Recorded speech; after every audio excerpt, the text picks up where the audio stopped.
Sa marâtre l'a forcé à épouser un pauvre paysan du village, sans savoir qu'il était un riche PDG à la recherche de la femme parfaite. Les histoires des Piepos.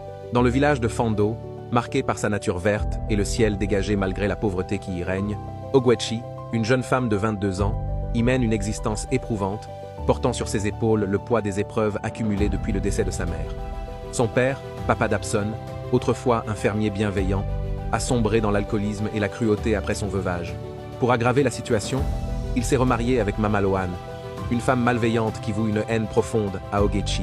La jeune fille est traitée comme une esclave domestique.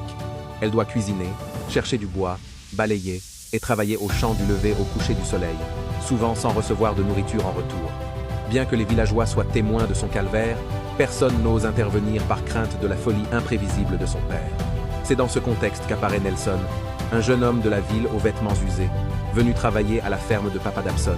Pendant 3 mois, Nelson endure des travaux épuisants, sous la promesse d'un salaire qui ne vient jamais.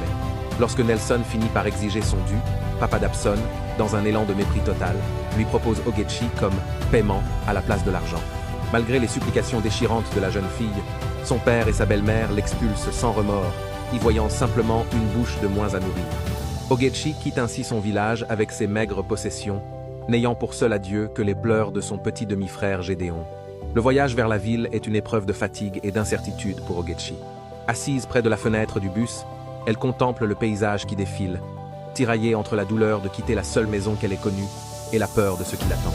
Dans le silence de son cœur, elle adresse une prière désespérée pour que cet homme, Nelson, ne se révèle pas aussi cruel que son propre père. Nelson, quant à lui, reste pensif et silencieux, observant parfois avec compassion la silhouette frêle de Ogechi, marquée par tant de souffrance. À leur arrivée, le contraste est saisissant. Les lumières brillantes, les hauts immeubles et le tumulte incessant de la ville submergent Ogechi, qui n'avait jamais quitté son village.